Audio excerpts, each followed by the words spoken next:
नमस्कार भाई, सभी लोगों को मोस्ट वेलकम है आज के सेशन में।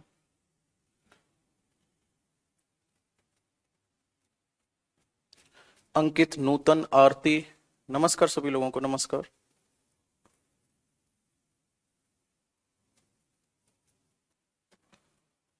हाँ जी।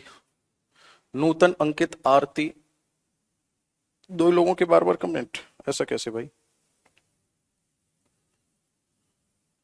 मल्लिका गुड मॉर्निंग। विकास, आओ जल्दी से कमेंट में। Vineet good morning, good morning. UP PCS वाला एग्जाम कब है? 5 सितंबर का है, 5 अक्टूबर का है? क्यों?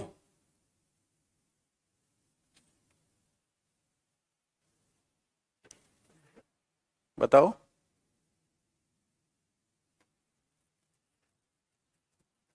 कब का एग्जाम और कौन कौन दे रहा है?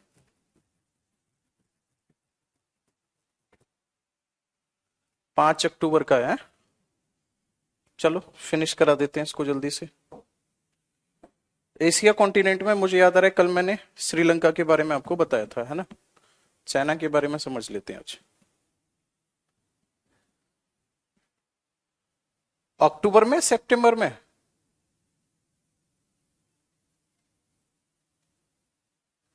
सितंबर में है। अगस्त तो चल ही रहा है, अब दिन ही कितने बचे? चलो कोई ना। एशिया कॉन्टिनेंट को कंटिन्यू करते हैं और उसी में हेडिंग डालो आप। श्रीलंका बता दिया मैंने। नेपाल हेडिंग डाल लो।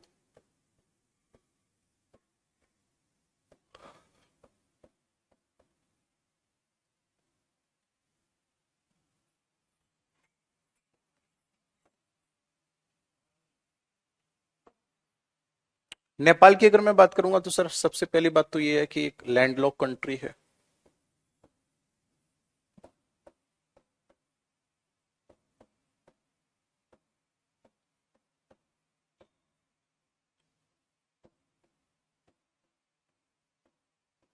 ये एक स्थल रुद्ध देश है और इसके साथ साथ ही बफर स्टेट भी है।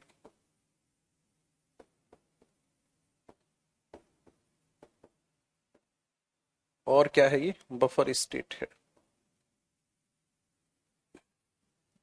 क्या मतलब होता है इन दोनों का? देखो, लैंडलॉक होने का मतलब होता है सराउंडेड बाई लैंड।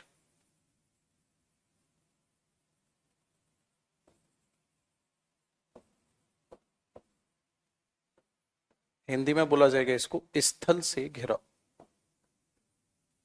हम्म। हम्म। एक भी लिया, नारियल पानी लिया। स्थल से घिरा। और बफर स्टेट का मतलब होता है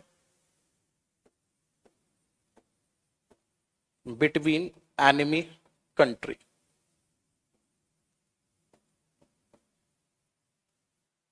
यानी कि दुश्मन देशों के बीच।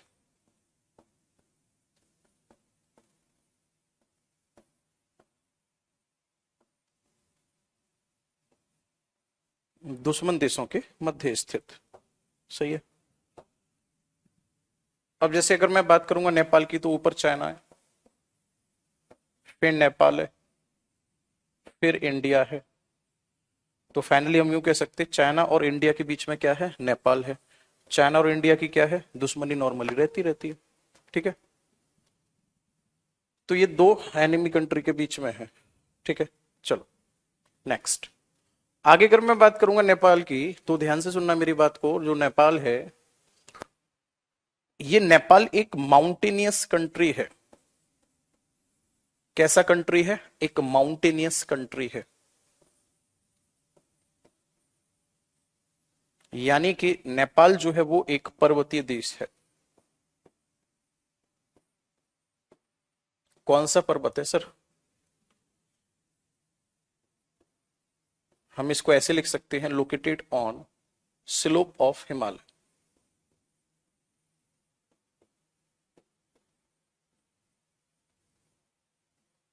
ये कहां पर है? तो आपका आंसर होगा ये हिमालय के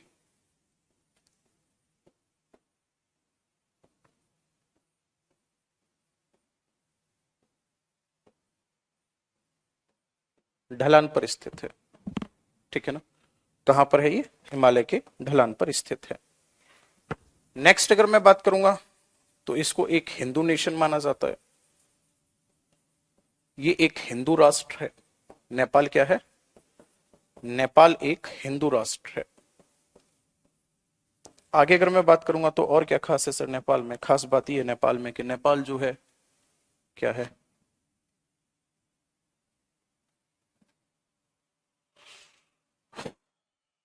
हाँ, यहाँ पे क्या पाए जाते हैं?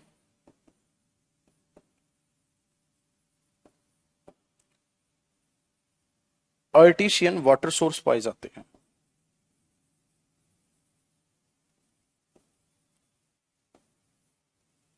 एक सेकेंड, यहाँ पे क्या पाए जाते हैं? लेकोस्ट्रिन।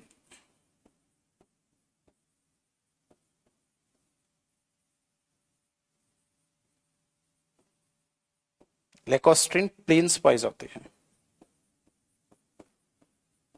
यहाँ पे सरोवरी मैदान पाए जाते हैं।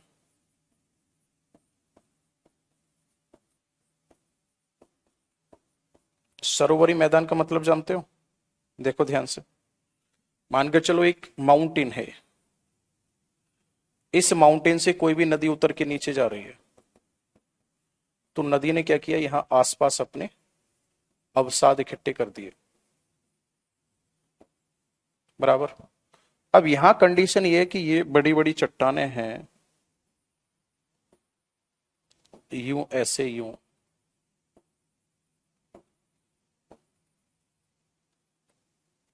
इसके साथ साथ यहां ये मिट्टी भी है, और उनके नीचे यहां पे पानी भरा हुआ है। यानी ये क्या है? ये है सॉइल प्लस स्टोन, और नीचे क्या है? ये पानी है। अब यही पानी जहां कहीं भी जगह मिल जाती है ना, वहीं से ऐसे यूं बाहर निकल आता है, ऐसे यूं।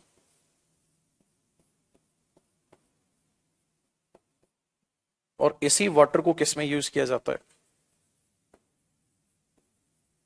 Used as drinking water.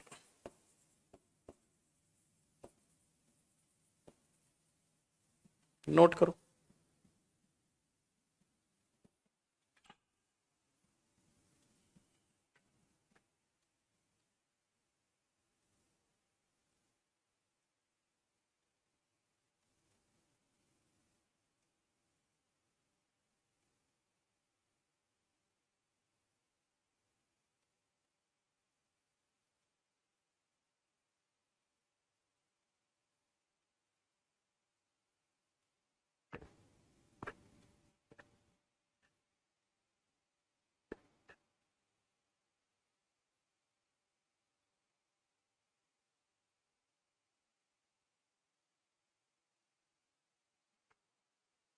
बिल्कुल, इंडियन मैपिंग भी कराई जाएगी, वो भी कराएंगे, डोंट वरी।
हो गया यहां तक?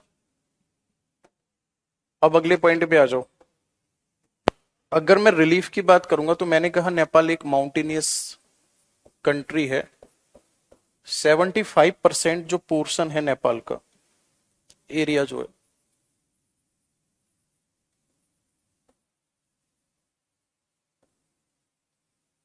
कवर्ड बाई माउंटेन और हिमालय।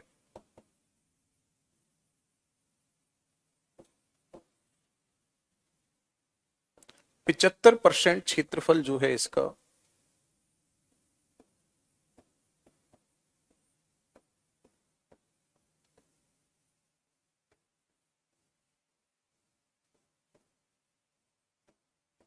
पर्वतों से घिरा हुआ है। कितने परसेंट? 75%। 75% एरिया जो है वो किससे घिरा हुआ है? पर्वतों से घिरा हुआ है। बात क्लियर है यहां तक? और इस माउंटेनियस रीजन में मेरी बात को बहुत ध्यान से समझना, यहां पे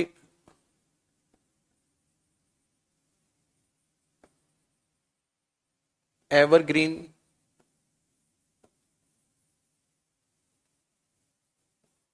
डेसिडोस फॉरेस्ट आर सीन।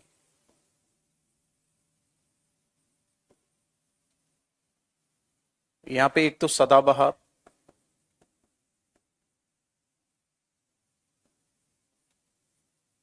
सदाबहार वन, पर्णपाती वन प्राप्त होते हैं।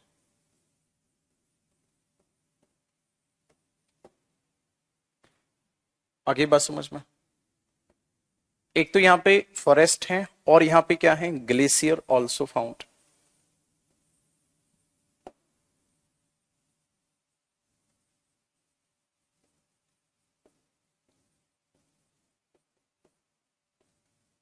यहां ग्लेशियर भी है। अब इसी दोनों पॉइंट से हमें आगे बात बढ़ानी है अपनी, ठीक है? यहां ग्लेशियर भी स्थित है।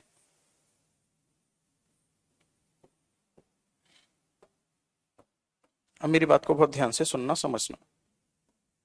मैंने यहां पे लिखा है यहां एवरग्रीन डेसिडोस फॉरेस्ट आर सीन। यहां पे एवरग्रीन और डेसिडोस फॉरेस्ट है। प्रॉब्लम क्या आई यहां पे? नेपाल ने क्या किया? टू इंक्रीज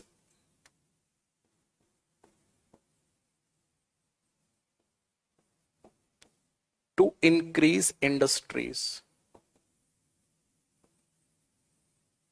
डिफॉरेस्टेशन,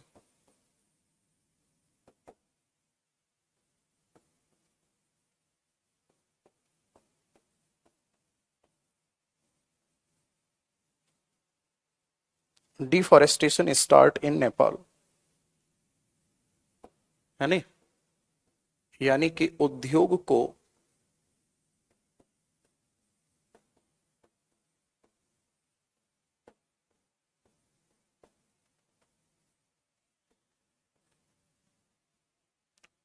बढ़ावा देने के लिए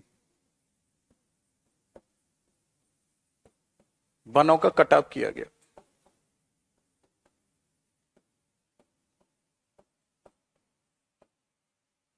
ठीक है? उद्योगों को बढ़ावा देने के लिए क्या किया गया? वनों का कटाव किया गया। और यहां ग्लेशियर है। ग्लेशियर से क्या निकलती है भाई साहब? यहां से पेरिनियल रिवर ओरिजिनेट होती है।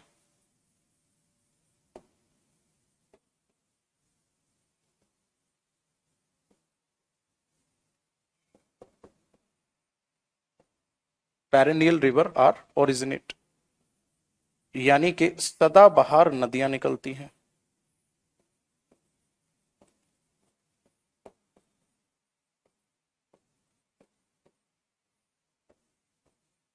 यहां से क्या होता है? सदाबहार नदियां निकलती हैं। कौन कौन सी सदाबहार नदियां हो सकती हैं? देखो ध्यान से। महाकाली,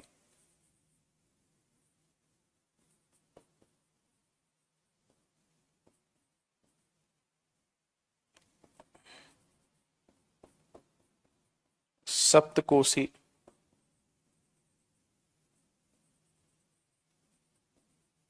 नारायणी, गंडक,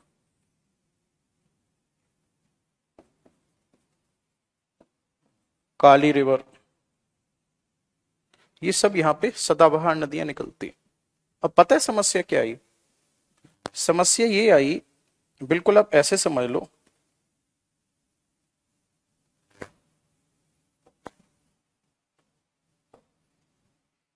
जो ये वाला पोर्शन है ये है नेपाल, यहां पे जो है ये आ जाता है सर हमारा बिहार और वेस्ट बंगाल। अब इन्होंने क्या किया, क्या नाम है, नेपाल वालों ने, यहां पे मैंने अभी आपको बताया कि यहां पे क्या थे, काफी हाई डेंस फॉरेस्ट हैं, हाँ या ना? तो इन्होंने यहां पे डिफॉरेस्टेशन करना शुरू कर दिया। और जब इन्होंने यहां पे डिफॉरेस्टेशन किया, सबसे बड़ी मजेदार बात तो ये थी कि यहीं से पानी भी आ रहा था, भाई ग्लेशियर भी तो है, तो यहीं से क्या था, पानी भी आ रहा था। डिफॉरेस्टेशन करने से समस्या ये हुई कि जो, जब पेड़ों को काटा गया तो सिंपल सी बात है इरोजन तो होना ही होना था। तो यहां से सॉइल, ठीक है ना, सॉइल यहां से पानी के साथ मिक्स होकर और आकर यहां गिरने लगी।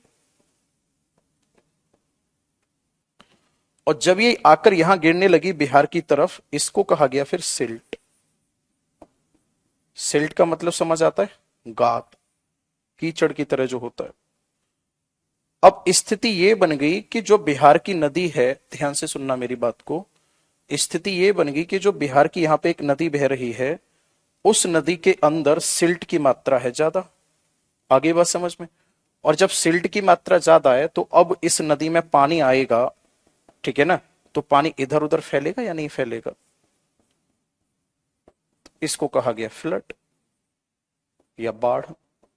अरे बिल्कुल ऐसे समझ लो कि एक तो है एकदम साफ नाला, तो उसमें से पानी बड़े आराम से निकल रहा है, और एक नाला ऐसा है कि वो कीचड़ की वजह से भर गया, ऊपर तक की, मतलब कीचड़ बहुत ज्यादा भर गई। अब उस नाले के अंदर पानी की मात्रा ज्यादा आती है, पानी की मात्रा ज्यादा आएगी तो फिर क्या होगा, पानी इधर उधर फैलेगा या नहीं फैलेगा? भाई पानी तो फिर शहर में घुसेगा ही घुसेगा। ये स्थिति यहां बन गई।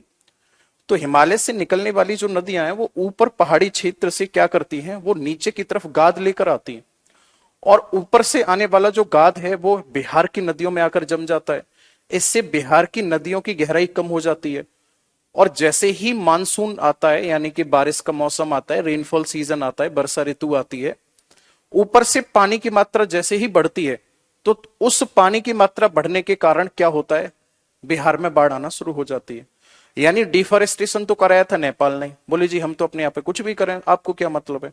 और उसका जो फर्क देखने को मिला है, या उसका जो सबसे नेगेटिव इंपैक्ट जो जा रहा है, या नेगेटिव इफेक्ट जो जा रहा है, वो नेगेटिव इफेक्ट जा रहा है बिहार के ऊपर, क्योंकि बिहार में हर साल बाढ़ आती है। आप में से काफी स्टूडेंट वहां से हैं, आपको पता है कितना भयानक मंजर होता है वहां पे जब बाढ़ आती है, तो लोगों के घरों में पानी भर जाता है। पता चला जो डेली नीड्स के जितने भी सामान हैं वो सब पानी में तैर रहे होते हैं।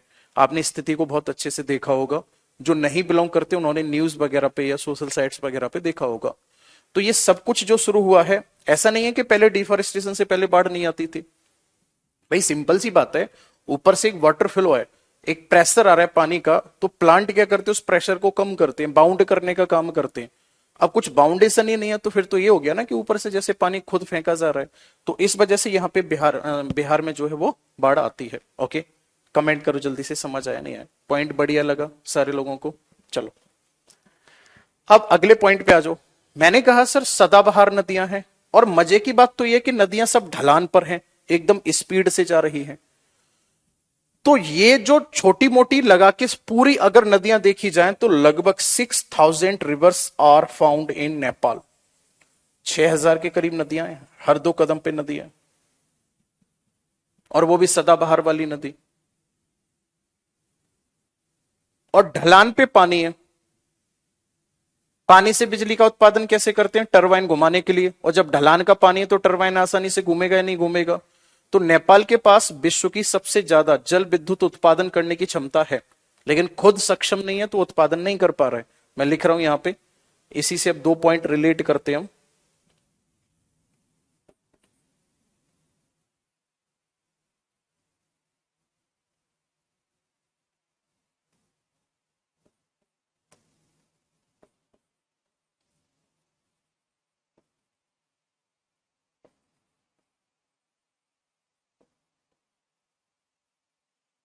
Nepal has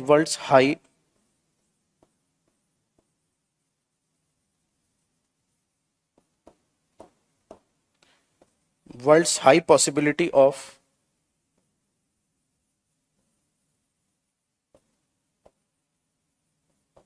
hydroelectricity production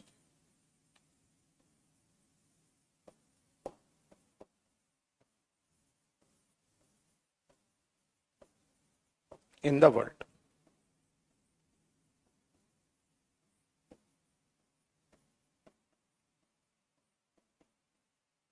Nepal के पास विश्व की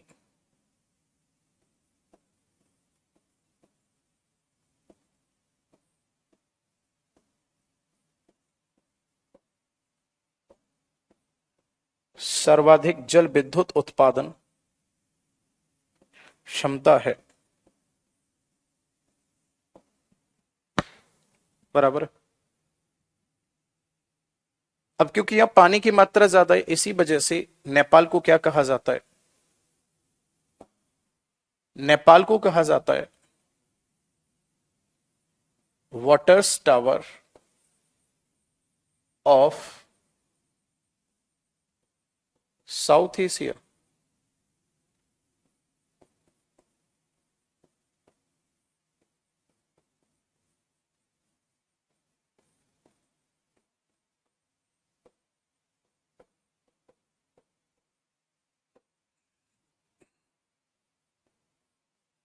दक्षिण एशिया का जल स्तंभ कहा जाता है। नोट करो।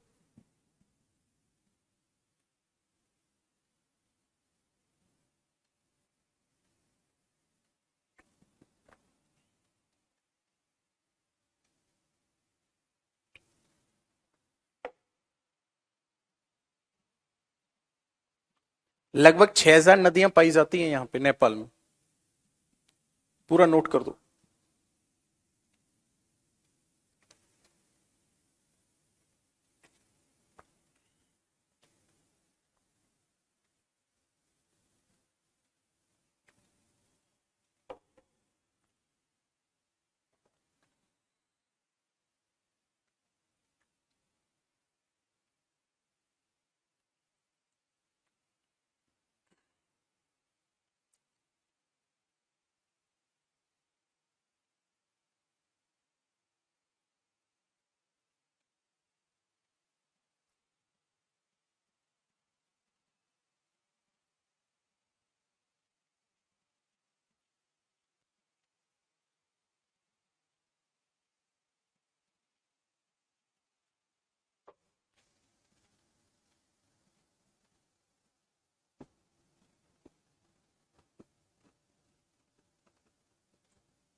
हो गया?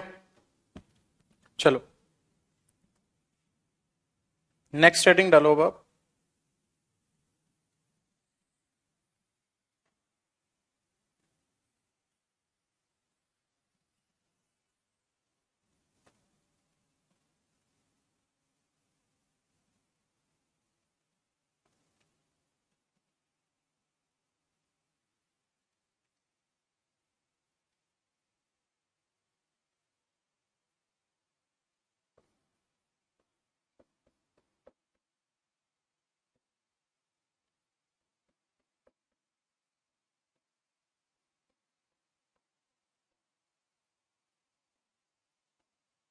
मैक्सिमम पॉपुलेशन ऑफ नेपाल, है ना? मैक्सिमम पॉपुलेशन ऑफ नेपाल इस पे डिपेंड करती है।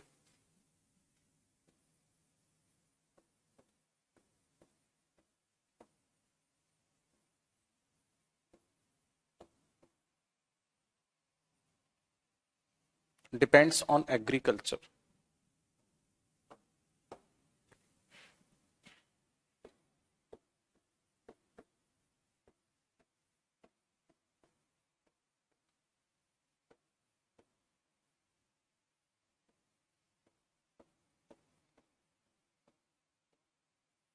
नेपाल की अधिकतम जनसंख्या,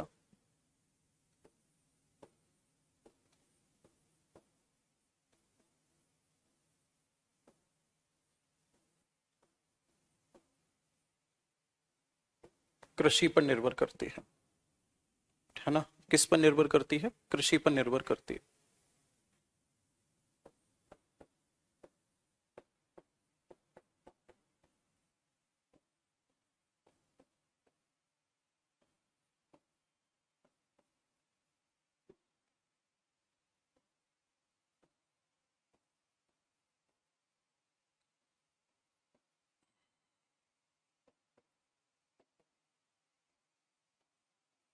टोटल जीडीपी में कितने परसेंट इंडस्ट्री कंट्रीब्यूट करती है? आपका आंसर होगा 8.7%।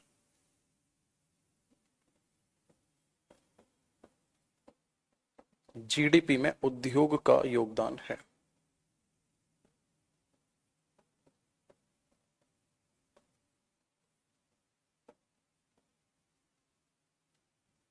एट पॉइंट सेवन परसेंट, है ना? नेक्स्ट अगर मैं बात करूंगा तो यहां किस किस की इंडस्ट्री है? यहां पर जूट प्रोडक्शन होता है, और सबसे मस्त लेवल का जो प्रोडक्शन होता है ना, वो होता है carpet, rice, paper, rubber, cement. ये यहाँ के क्या है? मुख्य उत्पादक वस्तुएं हैं। जूट, कारपेट मतलब चादर लिख लो, कारपेट का तो मतलब कालीन हो जाएगा ना।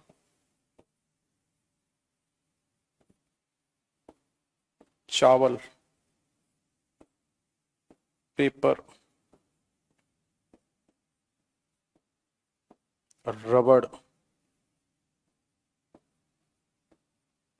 सीमेंट, इन सब का उत्पादन होता है। राजकुंद्रा जो था यहीं से तो कारपेट ले जाके वहां बेचता था, उसी से अपना बिजनेस स्टार्ट किया था उसने।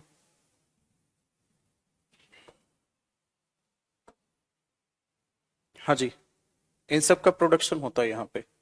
नेक्स्ट अगर मैं बात करूंगा तो इसका इंडस्ट्री हब कौन सा है ना? या फिर हम यूं कह सकते हैं कैपिटल कौन सी है?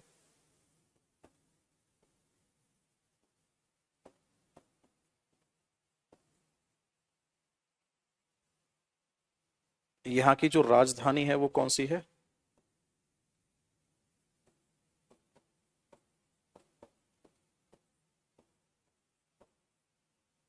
काठमांडू है। और आगे अगर मैं बात करूंगा नेपाल में तो कोसी और एक Trishuli.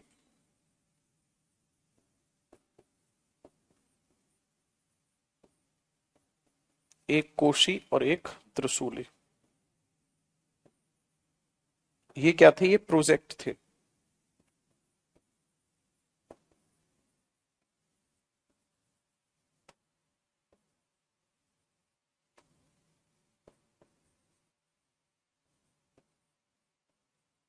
These project was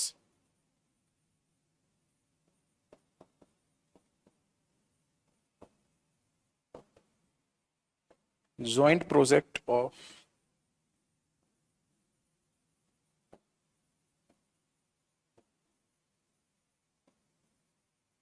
India and Nepal.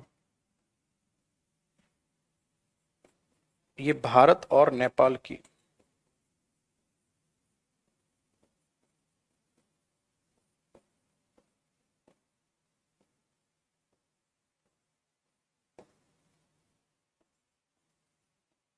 ये भारत और नेपाल की क्या थी? संयुक्त परियोजना थी।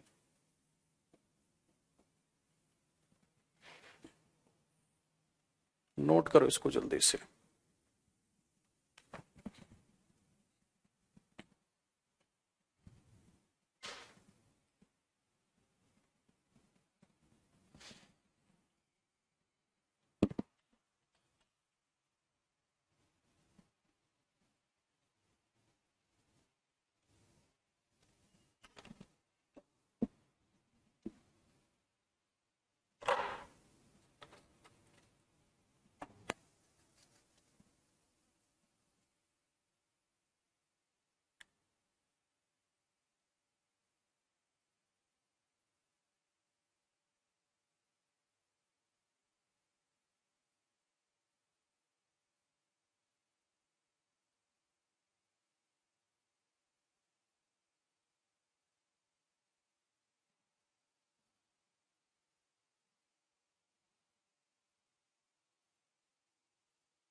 हो गया?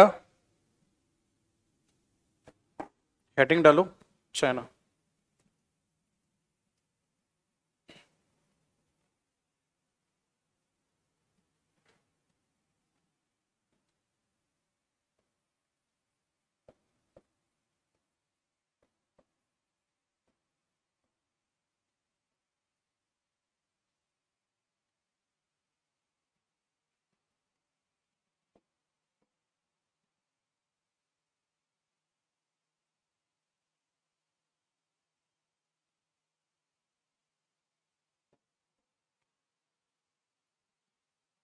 चाइना की अगर मैं बात करूंगा तो ये लार्जेस्ट कंट्री है।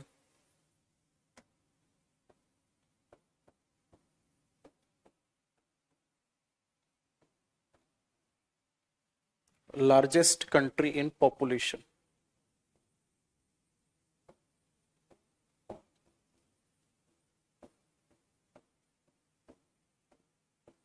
यानी जनसंख्या में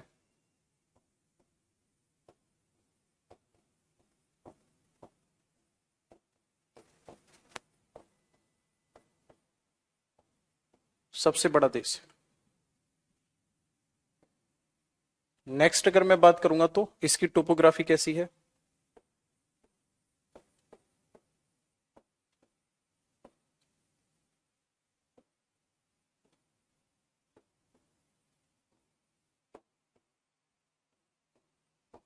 Topography of China is like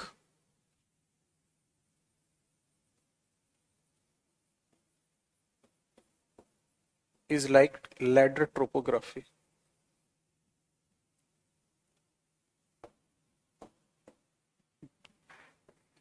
इसकी जो स्थलाकृति है सीढ़ी नुमा है।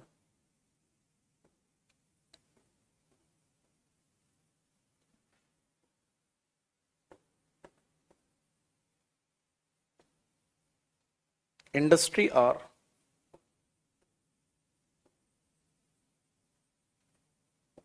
वेल डेवलप्ड ऑफ चाइना, है ना। यानी कि चीन में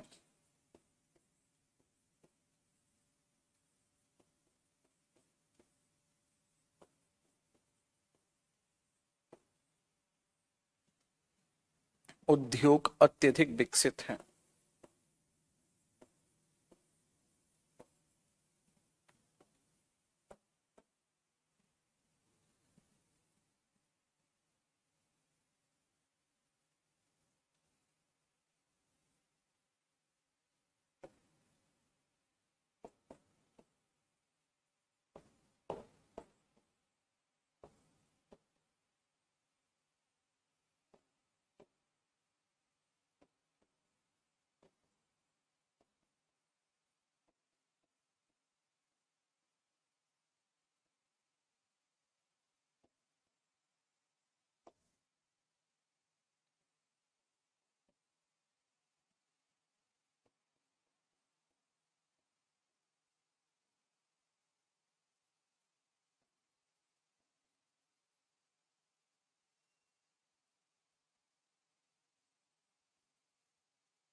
इन सब के उत्पादन में चाइना का पूरे वर्ल्ड में फर्स्ट रैंक है। फल, सब्जी, गेहूं, चावल, चाय, तंबाकू,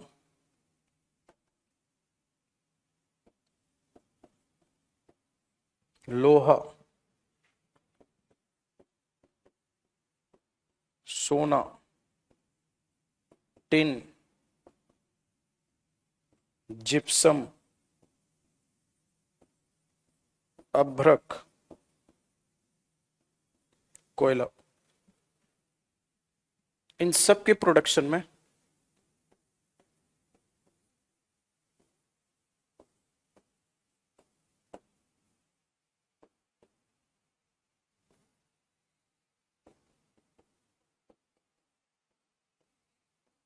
चाइना हैज फर्स्ट रैंक।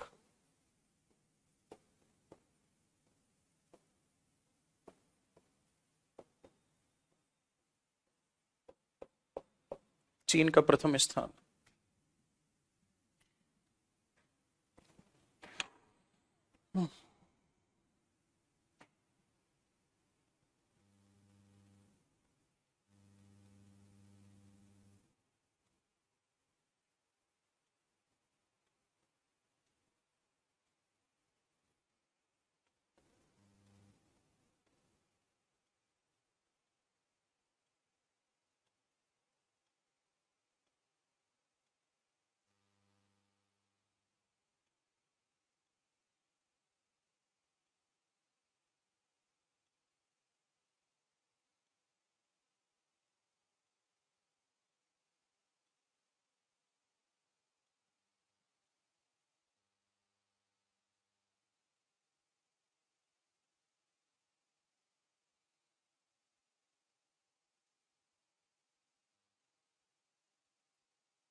हो गया।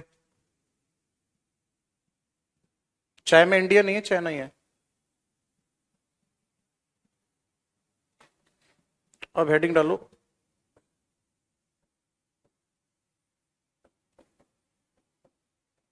इसको पढ़ा जाता है यांगसी नदी।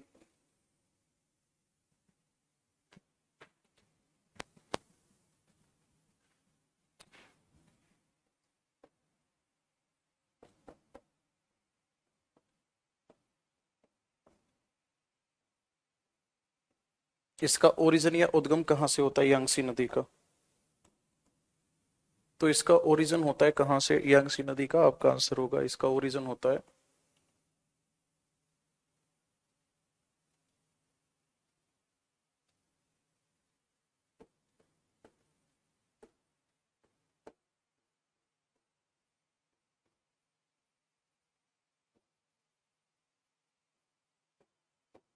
तिब्बत प्लेट्यू रीजन से।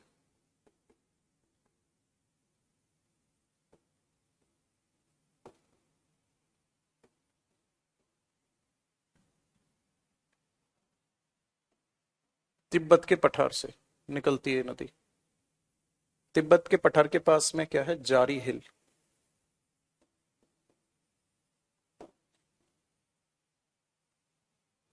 और कहां पे? Qinghai.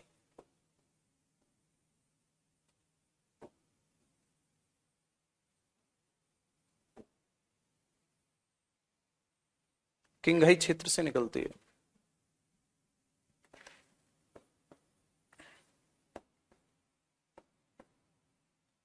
This river flow from west to east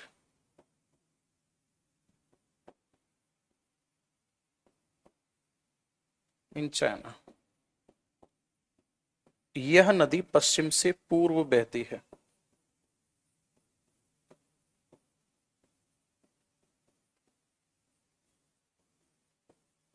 पूरे चीन में बहती है ये।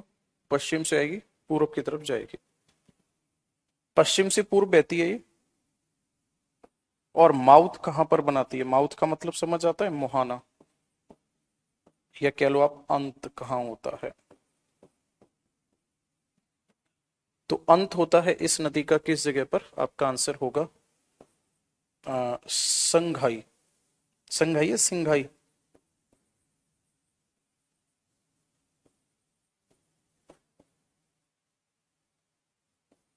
सिंघाई में।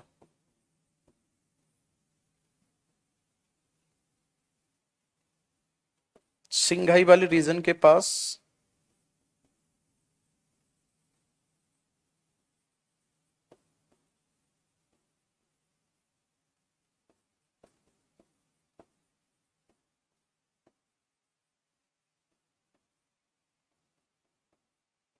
दक्षिण चीन सागर। दक्षिण चीन सागर में इसका अंत हो जाता है यांगसी नदी का। क्लियर है? चल, गोल्ड सबसे ज्यादा ऑस्ट्रेलिया के कालगोल्डी और कूलगाल्डी में भी तो था। वो डेजर्ट में सबसे ज्यादा प्रोडक्शन होता है। अगर ओवरऑल प्रोडक्शन देखा जाए तो चाइना ज्यादा कर रहा है। हाँ जी। ये वाला क्वेश्चन बहुत पूछा जाता है कि जो यांगसी नदी है उसका अंत कहाँ होता है। नेक्स्ट अगर मैं बात करूंगा तो इसकी लेंथ कितनी है? इसकी लेंथ है 6300 किलोमीटर। इतनी लंबाई के साथ ये है लॉन्गेस्ट रिवर।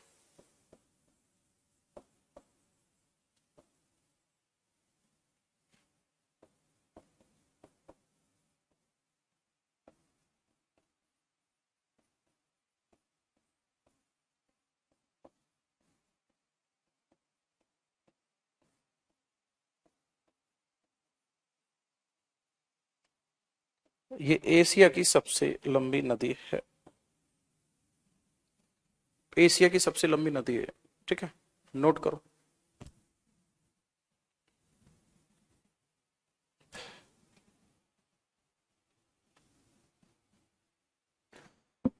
साउथ चाइना सी नहीं, ईस्ट चाइना सी में गिरती है। अभिनव जो लिख रहा हूं उस पे दिमाग लगाओ। अपना एक्स्ट्रा एनर्जी लगाने की जरूरत नहीं है।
कॉफी में कौन सा कंट्री आगे? ब्राजील। ब्राजील जो है वो सबसे ज्यादा कॉफी का उत्पादन करता है। ठीक है, चलो कल करते हैं इसको कंटिन्यू।